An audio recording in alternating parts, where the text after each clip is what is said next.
بسم اللہ الرحمن الرحیم۔ السلام علیکم ورحمۃ اللہ وبرکاتہ۔ شروع کرتا ہوں اللہ پاک کے پاک نام سے جو بڑا مہربان نہایت رحم کرنے والا ہے۔ ناظرین کیسے ہیں آپ؟ امید کرتا ہوں آپ سب اللہ پاک کے فضل و کرم سے ٹھیک ہوں گے۔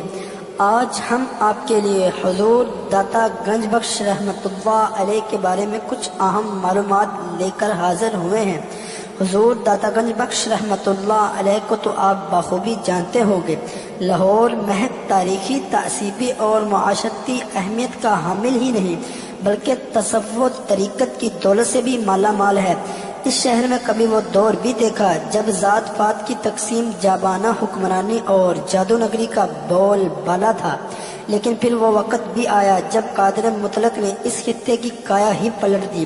دیکھتی آنکھوں نے دیکھا کہ شہر غزنوی سے تقریباً 850 کلومیٹر کا سفر پیدل طے کرتے ہوئے حضرت سید علی بن عثمان الحجویری المعروف حضرت داتا گنج بخش رحمۃ اللہ علیہ لاہور تشریف لائے۔ آپ کا شجرہ نسب 9 واسطوں سے اور شجرہ طریقت 10 واسطوں سے حضرت مولا کائنات مولا علی شیر خدا رضی اللہ عنہ سے جا ملتا ہے۔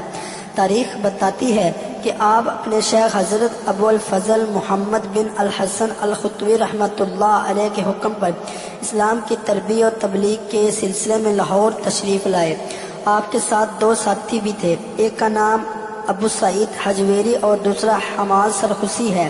آپ کا شورا افاق تصنیف کشف المحجوب ابو سعید حجویری کے سوالات کے جوابات کی صورت میں ترتیب کی وجہ بنی۔ لاہور تشریف آوری پر آپ نے ایک مٹی کا ٹھیلے کا انتخاب فرمایا اور اسی پر آپ تشریف فرما ہوئے۔ یہی مٹی کا ٹھیلا بعد ازاں آپ کی آخری آرام گاہ بھی بنا۔ یہی وجہ ہے کہ آپ کی قبر مبارک زمینی سطح سے قدرے بلندی پر ہے۔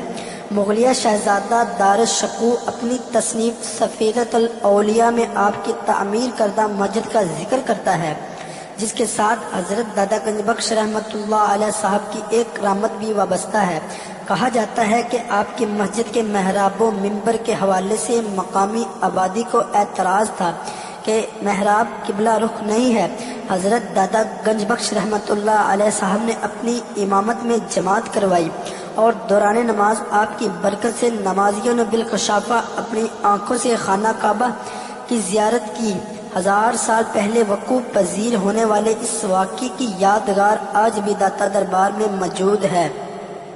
مسجد کی توسیع تاریخ کے مختلف ادوار میں ہوتی رہی، البتہ موجودہ مسجد دربار سے متصل صحن اور بیسمنٹ پر ترقیاتی کام کا آغاز 80 کی دہائی میں ہوا۔ مسجد کے ڈیزائن کے لیے باقاعدہ مقابلہ کروایا گیا جس میں ملک پاکستان کے نامور ماہرین فن نے بھی حصہ لیا۔ بہترین اور اعلیٰ ڈیزائن کے انتخاب صدر پاکستان جنرل ضیاء الحق نے اپنی دورہ حکومت میں خود کیا۔ مسجد کے دونوں اطراف میں موجودہ مینار ترک مساجد کے فن میں تعمیر کیا کاس ہیں۔ ظاہر کے مختلف حصوں میں فن خطوطی کا خصوصی اہتمام بھی نظر آتا ہے۔ داتا دربار کے داخلی دروازوں میں اسلامی فن تخلیق نمایاں ہے۔ دربار کے احاطے میں ایک سونے کا دروازہ موجود ہے جسے ذوالفقار علی بھٹو نے اپنے دورہ حکومت میں نصب کروایا۔ اس کا ڈیزائن ایران سے بنوایا اور منگوایا گیا تھا۔ داتا دربار کمپلیکس کی بیسمنٹ میں ایک وسیع سماع ہال واقع ہے جس کا رقبہ 40 مربع فٹ ہے۔ یہاں محفل سماع کمیٹی کے زیر انتظام ہر جمعرات کو قوالی کا خاص اور بھرپور اہتمام و انتظام کیا جاتا ہے۔ داتا دربار ایڈمنسٹریشن کی مرکزی دفتر سے متصل ایگزیکٹو بلاک کے ساتھ ایک کمرے میں فاروق احمد لنارڈ انگلستانی کی قبر واقع ہے جو بنیادی طور پر انگریز تھے۔ کشف المحجوب کا انگریزی ترجمہ جسے نکلس نے 1911 میں کیا مغربی ممالک میں دستیاب تھا۔ فاروق لنارڈ کی کشف المحجوب کے مطالعے سے دنیا ہی بدل گئی اور آپ اسلام کی نعمت سے پہلا مند ہوئے۔ انہیں قبول اسلام کے بعد فاروق لنارڈ لاہور منتقل ہو گئے اور باقی زندگی داتا صاحب کی قدموں میں صرف کی۔ آپ 13 فروری 1945 کو اس دار فانی سے کوچ کر گئے اور حضرت داتا صاحب کی درگاہ کے احاطے میں دفن ہونے کا اعزاز پایا۔ کم و بیش 50 سال بعد 80 کی دہائی میں جب مسجد کی توسیع کا کام جاری تھا تو آپ کی قبر ظاہر ہوگی۔ 50 سال گزر جانے کے باوجود جسم صحیح حالت میں موجود تھا، اس لیے زمین میلی نہیں ہوتی، زمن میلا نہیں ہوتا، محمد کے غلاموں کا کفن میلا نہیں ہوتا۔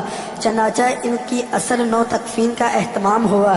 یہ ایریا مزار شریف کی سطح سے قدرے نیچے ہے۔ داتا دربار میں روزانہ اذان فجر سے تقریباً 1 گھنٹہ قبل مزار شریف کے حجرے کی چوکھٹ کھولنے کی رسم ادا کی جاتی ہے۔ حضرت داتا گنج بخش رحمۃ اللہ علیہ صاحب کے حجرہ مبارک کی 4 چوکٹیں ہیں۔ ان میں 3 چوکٹیں مرد زائرین کے لیے اور 1 چوکٹ جو شمال مشرق کی جانب ہے خواتین زائر کے لیے مخصوص ہے۔ چوکٹ کھولنے کی رسم کے وقت زائرین غلام گردش میں جمع ہو جاتے ہیں۔ نماز عشاء کے بعد مزار شریف کی صفائی کی جاتی ہے اور پھر تقریباً 2 گھنٹے بعد چوکٹ بند ہونے کی رسم ہوتی ہے۔ جمعرات کے روز عام دنوں کی نسبت زائرین کی تعداد ہزاروں میں ہوتی ہے۔ حضرت داتا گنج بخش رحمۃ اللہ علیہ صاحب کی سالانہ عرس مبارک کی تقریب ہر سال 18، 19 اور 20 سفر کو منعقد ہوتی ہے۔ دنیا بھر سے لاکھوں کروڑوں عقیدت مندان اور عاشقان سید حجویر محبت کے پھول نچھاور کرنے جوگ در جوگ شرکت کی سعادت حاصل کرتے ہیں۔ دوران عرس دربار شریف اور اس کی مضافات میں بے باک پناہ رش دیکھنے کو ملتا ہے۔ غزنوی سے لاہور میں تشریف لانے کے بعد حضرت داتا گنج بخش رحمۃ اللہ علیہ صاحب کی خدمت اقدس میں سب سے پہلے جس چیز کا نذرانہ پیش کیا گیا وہ دودھ تھا۔ اس روایت کی تسلسل کے تحت عرس مبارک پر زائرین کے لیے دودھ کی سبیل کا خاص طور پر اہتمام و انتظام کیا جاتا ہے۔ اس مبارک ایام میں زائرین کے تواضع کے لیے ہزاروں من خالص دودھ پنجاب بھر کے عقیدت مند ڈیری فروشوں کی جانب سے پیش کیا جاتا ہے۔ سبیل کا انتظام دربار شریف کمپلیکس کی مشرقی جانب باہر باٹی چوک کی طرف کیا جاتا ہے۔ داتا دربار میں لنگر کا وسیع اور ریز اہتمام و انتظام بھی موجود ہے۔ یہاں ہر آنے والے کو بے آسانی 3 وقت لنگر میسر ہے۔ روزانہ تقریباً 7500 زائرین لنگر سے مستفید ہوتے ہیں۔ ہر بدھ کو روز دربار میں موجود 14 کیش بکسوں کو کھولا جاتا ہے۔ اوقاف ایڈمنسٹریشن، بینک سٹاف اور خطیب صاحب کے زیر انتظام کیش کی گنتی ہوتی ہے اور نذرانہ جات موقع پر ہی بینک میں جمع ہو جاتے ہیں۔ معروف روایت ہے کہ حضرت داتا گنج بخش 465 ہجری میں جہاں فانی سے پردہ فرما گئے، آپ کے وصال کے تقریباً 125 سال بعد خواجہ خواجگان حضرت خواجہ معین الدین چشتی رحمۃ اللہ علیہ کی برصغیر آمد ہوئی۔ حضرت داتا گنج بخش رحمۃ اللہ علیہ کی عظمتوں اور عفتوں کی انہوں نے جس بلندی پر دیکھا، اس کا اظہار ایک شعر کی صورت میں کر دیا ہے جو قیامت تک کے لیے امن ہے۔ وہ شعر کون سا ہے؟ گنج بخش فیض عالم مظہر نور خدا، نہ کسارا پیر کامل کاملارا رہنما۔ ہزاروں صدیاں گزر گئی مگر آج بھی یہ خطہ آپ ہی کے رنگوں میں رنگا ہوا ہے۔ وہ سرزمین جو کبھی جہالت کی تصویر تھی، اس ولی کامل نے اس خطے کی تقدیر کو یوں بدلا کہ یہ سرزمین داتا گنج بخش رحمۃ اللہ علیہ کی نگری کہلانے لگی۔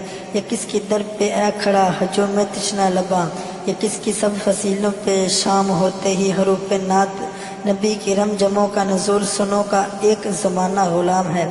اس کا ریاض سید ہجوم نام ہے۔ اس کا ناظرین، امید کرتا ہوں آپ کو ہماری یہ حضرت داتا گنج بخش رحمۃ اللہ علیہ کی معلوماتی ویڈیو پسند آئی ہوگی۔ اگر یہ ویڈیو پسند آئی تو پلیز اسے لائک، شیئر اور ہمارے چینل کو بھی سبسکرائب کر دیں۔ ملتے ہیں نیکسٹ ویڈیو میں، تب تک کے لیے اللہ نگہبان۔